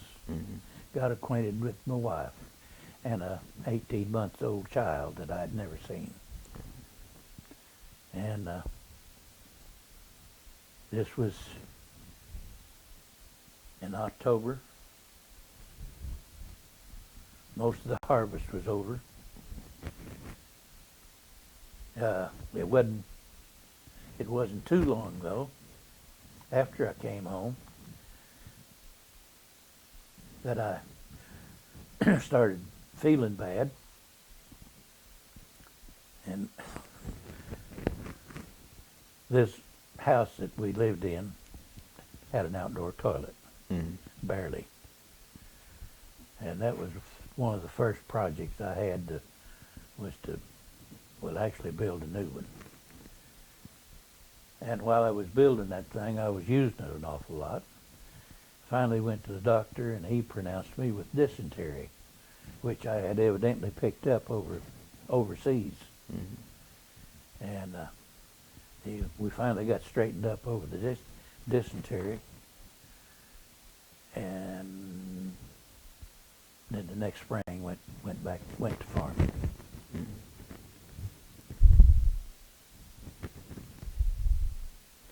How do you think serving in the war changed you? Well, that old song of how you gonna keep them down on the farm after they've seen Paris. I'd never ridden in a train before I got in the service. I'd cabbaged some rides up here on the railroad while they were switching cars backwards and forth, but that was the first time. I had been out of Arkansas to Illinois a time or two, maybe to Memphis, but I was strictly country. And it widens your horizons up just 100%, really. I wasn't aware when I went into the service that there was a bigotry with the Jews or the black people. Now, we had blacks here, and they were friends. We worked with them, and they were people, and never gave it a thought. A Jew, I didn't know what they were talking about till got into the service, and turned out that they were supposedly a different kind of people. But we had Jewish people, Jewish soldiers. There was one in particular that I didn't like. He was the guy that was head of the salvage.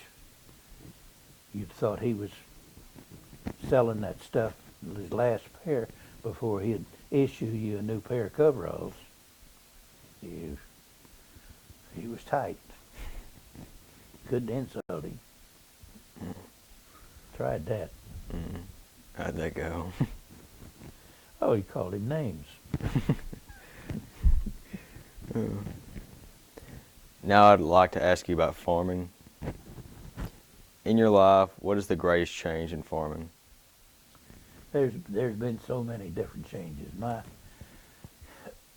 What strikes me the most is the fact that my dad was out of a farming generation, and he couldn't imagine my lifetime the changes that's been made. Mm-hmm. He was a horseman. He understood horses. He could tell you how old they were, how they were feeling. But a tractor, just a little bit. The only illustration I can give there is, in comparison, is this damn computer. I'm just as illiterate in a computer as he was a tractor. What is the greatest change in the working of the ground? Well, it's not the working of the ground as much as it is the capability of treating the ground as a receptacle to plant this grain in with a different view. By that I mean, right now they're gridding off fields, and you'll put so much fertilizer in this grid and so much in the next. I've rode the combine all my life, and I've always wondered, why was this spot of rice better than that spot? Now they know. And I think that's the biggest, one of the biggest improvements. There's been so many of them. The life cycle of, for instance, back whenever we were following all of the University of Arkansas's recommendations on growing rice.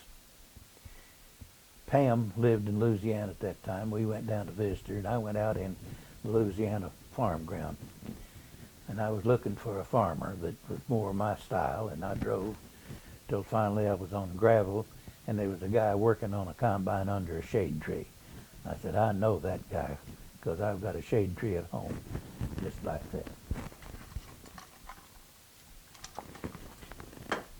So I walked out there. He eyed me. The two brothers, they eyed me. Finally, one of them said, "Are you selling?" I said, "No, sir." "Are you collecting?" I said, "No, sir." He'd, "Come on in." My kind of people. Well, they were rice farmers, and by the way, they were of German extraction, which was a surprise to me, because French is my idea of the Cajuns. And it turned out that this was a German settlement, and had been one since years ago. But he and his brother farmed his dad's place, and we nicely got talking rice, and we had to convert from a barrel of rice to a bushel of rice to get a comparison yields. And he asked me, he said, "What kind of yields are you getting?" I said, "Well, we're getting up to 100 bushels on new ground, 50 and 60 on old." He said, "My," I said, that's good rice. I said, what do y'all get?" So he told me we had to break it down from a barrel of, I forget how many, 3 bushels something. Anyhow, he said, "Well, what's the difference?" I said, "Well, we're following all of the tips that the University of Arkansas gives us. Are you guys?" He said, "Them universities," and they weren't 10 miles from the Crowler's Ridge experiment station. He said, "Them guys down there, they wear suits and coats. They don't know nothing about raising rice."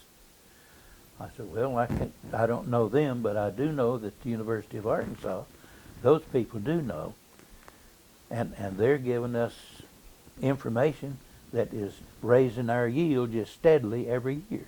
He said, "Like what?" And I said, "Well, for instance, when do you fertilize your rice?" He said, "Well, whenever it turns pale and we feel like it needs some." I said, Okay, I said, "That's the way we were doing it. And the university's coming out, and they've said whenever the internode reaches a certain distance on certain varieties, that's the time to put the fertilizer to it." "What are you talking about?"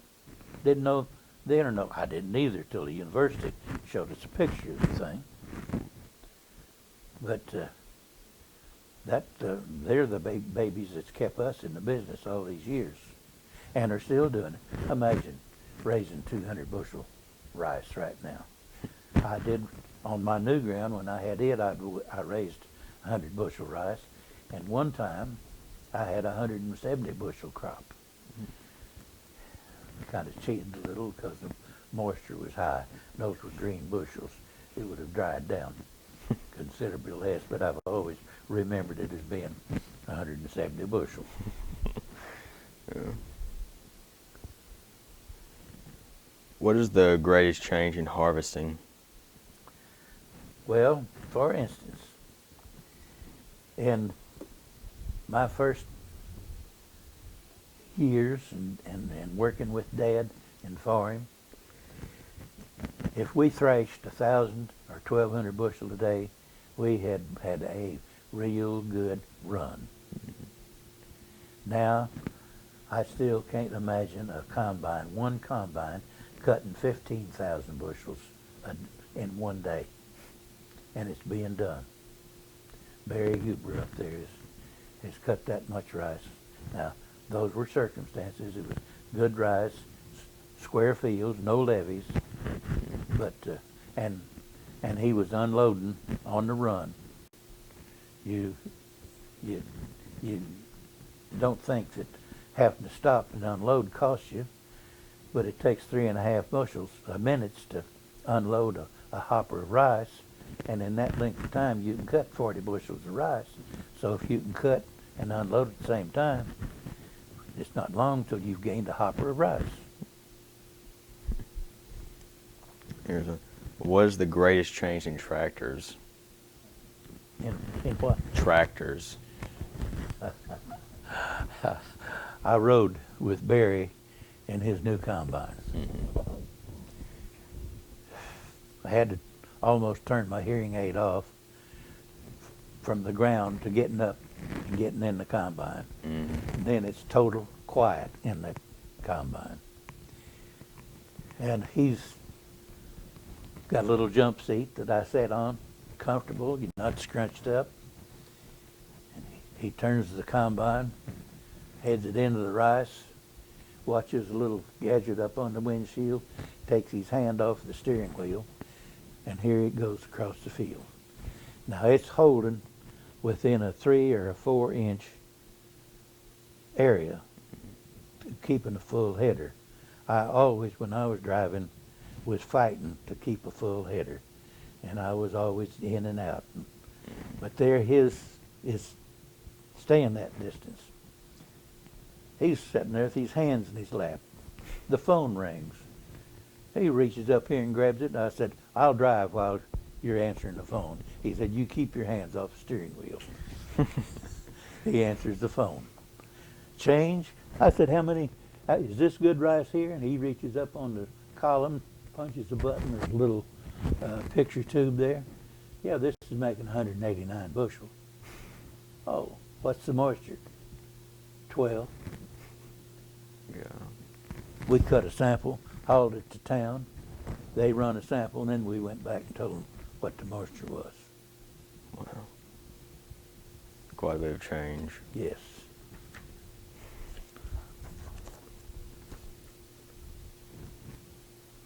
How did you control weeds before many of the chemicals were available? By guess and by gosh, and some other words. There were a few tricks that you could use, but they weren't always dependable. If you worked up a real fine seed bed and planted your seed in it, you had also prepared a fine seed bed for the weeds. If you caught a rain at the wrong time, everything come up. There was just an awful lot of luck and some judgment in attaining a clean stand of rice, and it wasn't always possible to do that. Mm-hmm. You could rotate your ground, keep that as clean as you could. Just as a real, for instance, when I first started farming out there on the new ground, Chester had the combine. I didn't have one, and he came out to combine this rice. and something broke on his combine. He had to go to town to get it. While he's gone, he just come out of his field. While he's gone, I'm cleaning the straw and the chaff off of everything. That's where I got my start of some weeds.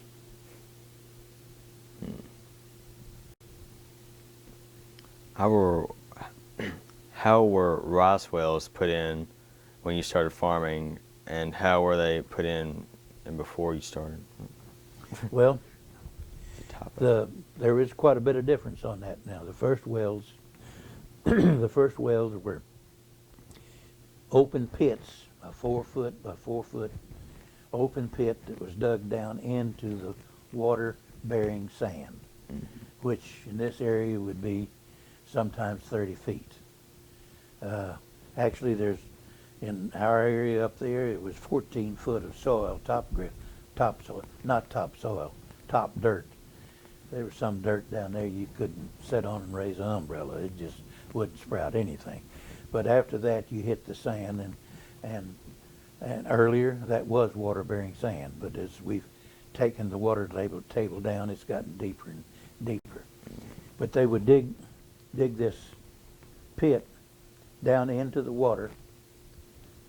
Then they would set a pipe down into the sand and the water, and they had a instrument they called a sand bucket, and it would fit on the inside diameter of this one that you had positioned. And when it dropped it, it had a trap door in the bottom. The trap door would come open and it would go down into the sand, and you raised it up, it would catch the sand. And you keep doing that till you fill this container up with sand. You brought it back up to the top of the ground, they let it off the side, opened this trap door, and the sand would run out. And while you were taking this sand out, this outside pipe would be sinking gradually into it. And they would take that down into the water-bearing area. Now they bore a whole rotary job that bores down through this till they get to the sand, and then they use a revert or either an airflow or a water flow gadget that blows it, sucks it loose, spits it out, and that's just a sometimes 2 or 3 hour job, sometimes a day job, sometimes 2 days, but real quick, real expensive.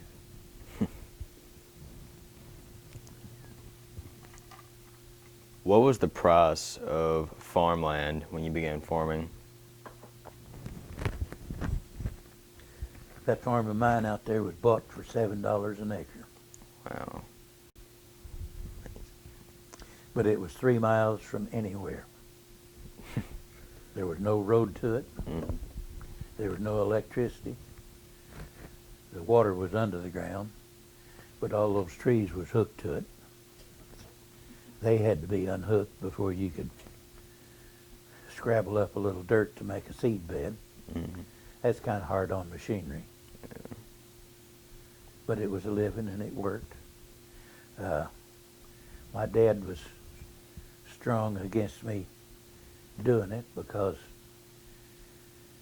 at that time he couldn't see, or for me either for that matter, but I was too dumb to think about it. He said, "Warren, you'll end up with a half section of trees out there, stumps. Then what are you going to do?" I said, "Well, your farm had stumps on it. Well, how'd you get rid of them?" He said, "Oh, wore them out, blew them out, what have you." I ended up blowing some out. The bulldozer got some of them. And he couldn't, his vision didn't include a bulldozer that would cut a tree off below ground level. So, tricks to all trades. Did they have FFA when you were in school? Oh, yes. Tell me about that. Well, Chester, my older brother, was the star farmer of Arkansas one time in his senior year. as near as I came to any recognition, recognition in it was I was on the team that went to Fayetteville that won the dairy judging contest. That was as far as I could go.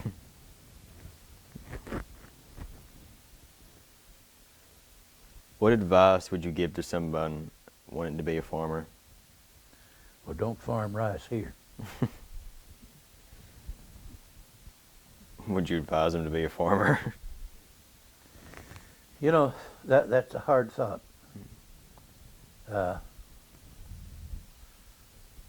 People are going to eat. That's one thing that they can't do without. Mm-hmm. But are we so nearsighted that we can't see that there could be a substitute for it? That's true. Although most people don't like to pat themselves on the back, what is something you've done or accomplished in life that you're proud of? You know.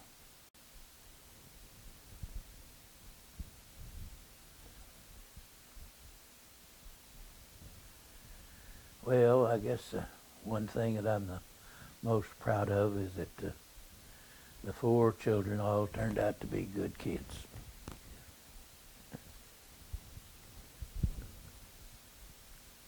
Tell me about the biggest lesson that life has taught you, a lesson that would help a young person live a better life.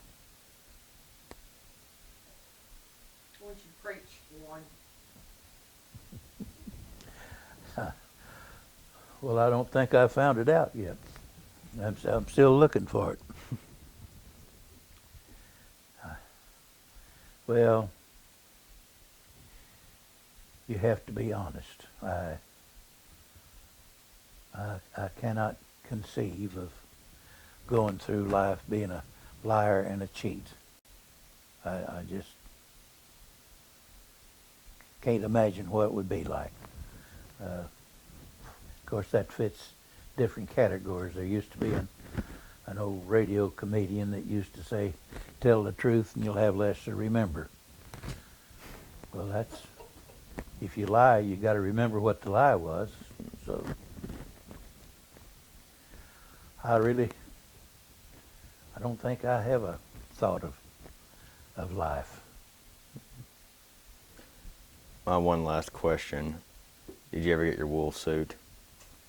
Did I get a wool suit? Yes, I did. When I came back out of the service, my mother lived here in town, and I came in to see her,